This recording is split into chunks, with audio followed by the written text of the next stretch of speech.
intensified from the very first hours of the week, when Donald Trump stepped into what he believed would be a routine appearance before supporters and reporters. Instead, it quickly became a collision of unexpected challenges.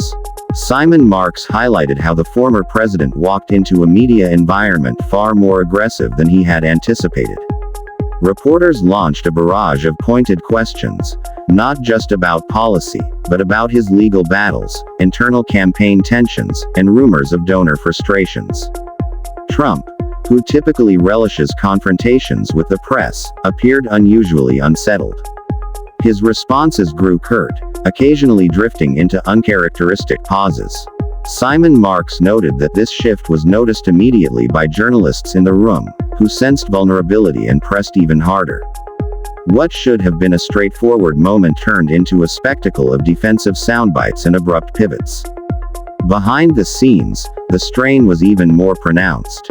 Several aides described the mood around Trump as edgy and combustible. Small disagreements that would normally pass without attention escalated into heated exchanges. The communications team scrambled to revise talking points multiple times throughout the day as new leaks emerged, leaks that appeared to originate from people within Trump's extended orbit. Each one contradicted or complicated the messaging they had hoped to maintain. Moreover, Simon Marks pointed out that Trump's attempts to regain control of the narrative through social media also faltered. His posts lacked the usual swagger and punch. Instead, they read as reactive responses to criticism rather than proactive assertions of authority. One post in particular, meant to rebuke a news outlet, only fueled more headlines questioning whether Trump was losing his footing. Public appearances throughout the week became progressively more strained. At one gathering, an offhand remark, meant to energize supporters, was met with an awkward mix of cheers and confusion. Analysts replayed the clip repeatedly on cable news, dissecting every facial expression and tonal shift. Simon Marks emphasized how this moment symbolized Trump's predicament, a figure once commanding absolute attention now struggling to set the tone. By the end of the first 48 hours, Trump's bad week was no longer unfolding quietly. It had become a full-fledged media narrative. Commentators across networks began using the same phrase, "Trump is having a miserable week." Simon Marks captured the mood perfectly. This was not politics as usual. This was the former president looking uncharacteristically cornered, challenged on multiple fronts at once, and visibly frustrated by his inability to steer events back in his favor. Season 1 closed with Trump retreating into private strategy meetings late into the night, his team urgently debating how to stop the damage. The sense of control he usually projected seemed distant, replaced by a palpable tension, and a growing awareness that the week was far from over, unfolded with an intensity that eclipsed even the chaotic start of the week. As Donald Trump attempted to regain momentum, the legal system delivered a series of blows that left his team scrambling. Simon Marks emphasized how the timing of these developments created the impression of a coordinated surge in pressure. Court deadlines, rulings, subpoenas, and witness statements all collided within a narrow window of days. Early in the week, a federal judge issued a sharply worded order that demanded additional documentation from Trump's legal team. Although such requests are not unusual, the tone of the ruling signaled impatience with delays, prompting renewed speculation that the pace of proceedings might accelerate.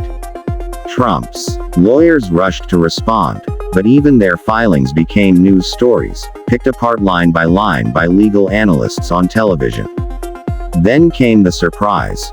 A previously sealed set of documents was made public, revealing testimony from former aides and associates. Several statements contradicted Trump's earlier claims, creating a media frenzy. Simon Marks highlighted how these revelations dominated the news cycle, drowning out all other political messaging from Trump's camp. Even conservative commentators, typically in alignment with Trump, expressed concern that the disclosures were politically damaging and difficult to spin. Simultaneously, public opinion shifted, subtly but unmistakably. A midweek poll showed a drop in support among independent voters, a demographic considered crucial in the upcoming election cycle. While Trump's loyal base remained largely intact, the erosion in the middle sent shockwaves through Republican strategists. Donors, too, reacted nervously. Several influential funders reportedly paused planned contributions, seeking clarity before committing further. Inside Trump Tower, the mood darkened. According to Marks, advisors described a pressure cooker atmosphere, with the campaign's war room flooded by rapid-fire media requests, fact-checkers, and political adversaries seizing the opportunity to attack. Staff struggled to coordinate a unified response. Some pushed for aggressive counterattacks. Others urged restraint, fearing that escalating the rhetoric would only worsen the situation. The disagreement over strategy led to tense internal debates that occasionally boiled over into shouting matches. Trump himself appeared increasingly restless. His private meetings ran longer than usual, and he was heavily involved in message crafting, a sign, according to Marks, that he felt the urgency of the moment. Despite his efforts to project confidence at public events, his irritation sometimes slipped through. At one appearance, when asked about the latest ruling, he fired back with a curt, almost dismissive reply that instantly went viral. Critics framed it as evidence that he was under emotional strain. Meanwhile, opponents on Capitol Hill made the most of the week's developments. Democratic leaders cited Trump's legal troubles as proof of what they called unfitness for office, while rival Republicans began hinting, quietly but unmistakably, that it might be time for the party to consider fresh leadership. Simon Marks noted that these subtle signals carried weight, as they reflected not open rebellion but a calculated shift in elite opinion. By the end of season 2, it was clear that the pressure had not simply increased, it had reached a boiling point.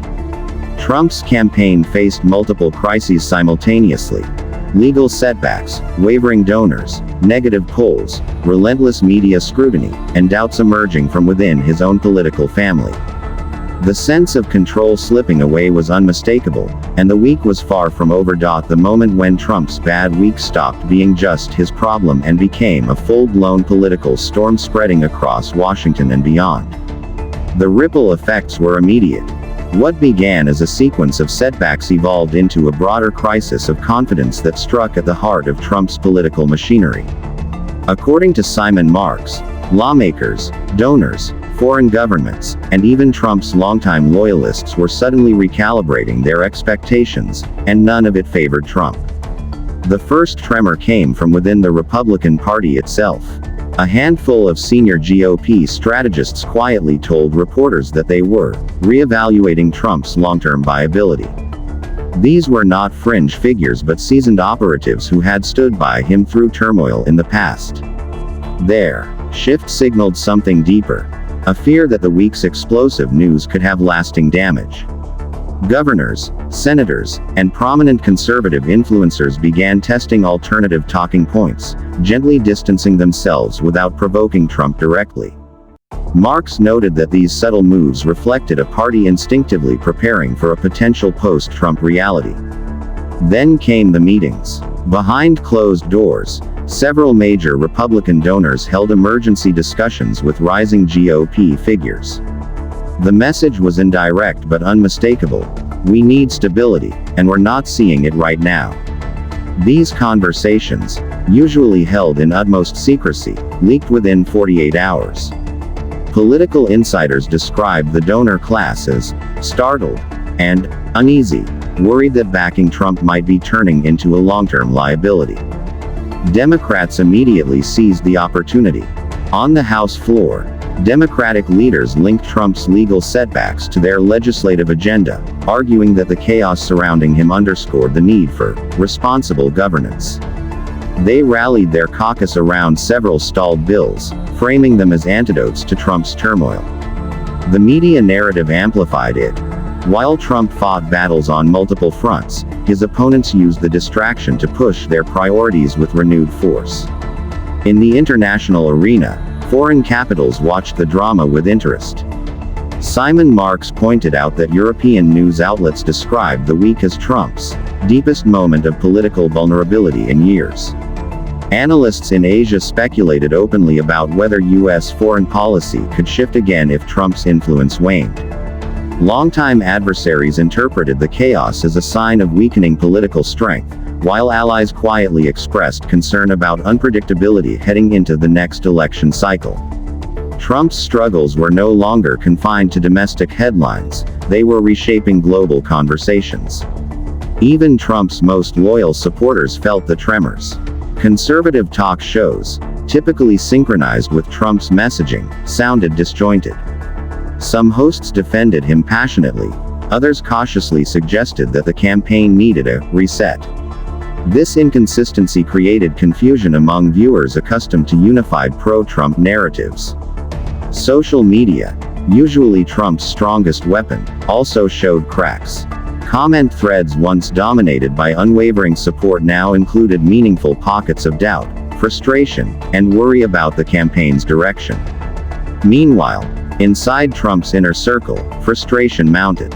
Former allies who had distanced themselves months earlier reappeared in headlines offering insider commentary, much of it unflattering. New leaks emerged, some from people close to Trump, others from those wanting to appear close. The cumulative effect was a fog of conflicting stories, rumors, and half-truths that further destabilized Trump's political footing. Simon Marks emphasized that this wasn't just a tough week, it was a strategic crisis.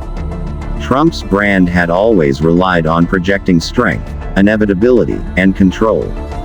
Yet this week showed the opposite. A leader surrounded by swirling uncertainty, unable to silence critics, stop leaks, or unify his own party. For the first time in a long time, the political world was openly imagining scenarios in which Trump's dominance might falter. By the end of season 3, the narrative had shifted dramatically. Trump was no longer simply responding to criticism, he was fighting a political wildfire spreading faster than his team could contain it. And with each passing hour, the question grew louder across Washington: was this the week that changed everything for Donald Trump? After days of relentless setbacks, the former president attempted to reclaim the narrative with a signature tactic: a high-energy rally designed to project strength and drown out negative headlines. The event, heavily promoted by his campaign, was meant to serve as a grand reset, an opportunity for Trump to remind supporters, critics, and the media that he remained a formidable political force despite the week's chaos. But even the rally didn't go as planned. As Trump took the stage, the atmosphere felt different: tense, unpredictable, edged with fatigue rather than enthusiasm. Simon Marks noted that while Trump delivered his usual fiery rhetoric, the cadence appeared slightly forced, as though he were pushing back against a week's worth of accumulated frustration. His voice wavered at moments, and his timing was occasionally off. Supporters cheered, but their energy lacked the explosive fervor often seen at his past events.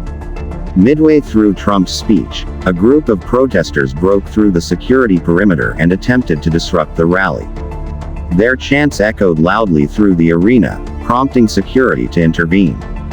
Cameras captured Trump's irritated reaction, a brief flash of anger followed by a tightly controlled attempt to dismiss the interruption. But the moment had already gone viral. Within minutes, clips circulated online with headlines questioning whether Trump was losing the commanding presence he once wielded effortlessly. Adding to the turmoil, fact-checkers swiftly pounced on several of Trump's statements from the rally. Major news outlets released real-time corrections, highlighting inconsistencies and inaccuracies. Although fact-checking Trump had become a familiar media ritual, the speed and intensity of the response underscored just how closely every word he uttered was being scrutinized. Simon Marks noted that the aftermath created yet another avalanche of commentary, overshadowing Trump's intended message of strength. Behind closed doors, the attempt at political recovery revealed deep internal strain. Campaign strategists clashed over how aggressively Trump should respond to the week's developments. Some pushed for a full-blown counteroffensive against perceived enemies in the legal system, the media, and even within the GOP. Others advised caution, warning that escalating the rhetoric could alienate wavering supporters and trigger further backlash. The disagreement left the campaign with a fractured strategy and no clear path forward. Meanwhile, Trump's legal team worked late into the night to address the mounting court complications. The week's setbacks had compressed deadlines, intensified scrutiny, and increased the likelihood of new legal battles emerging in the near future. Simon Marks noted that the legal challenges were no longer isolated episodes, they were becoming a constant pressure, shaping Trump's political decisions and disrupting his campaign's forward momentum. Despite the chaos, Trump remained determined to project resilience. His public statements doubled down on familiar themes: strength, loyalty, victimhood, and political persecution. He attempted to rally supporters by insisting that his enemies were attacking him because they feared his return to power. The message resonated with his base, but Marks pointed out that it no longer dominated headlines the way it once did. The narrative had shifted. Trump was on defense, whether he admitted it or not. As the week concluded, the sense of instability lingered. Political analysts across the spectrum framed the past several days as one of the most challenging stretches of Trump's post-presidency. His opponents celebrated the turmoil. His allies tried to maintain confidence. Undecided voters expressed worry about the future. And through it all, Trump appeared conscious of the stakes but unable to fully turn the tide. Simon Marks ended his American Week segment with a stark observation. Even though Trump remains a powerful political force, this week revealed cracks that had long been concealed beneath the surface. His comeback effort, once seen as inevitable, now faced more uncertainty than at any point in recent memory. Trump closed the week still standing, but no longer towering. The momentum he tried so hard to reclaim had slipped through his fingers, leaving him searching for a new way forward as the political world watched closely, wondering what the next week would bring.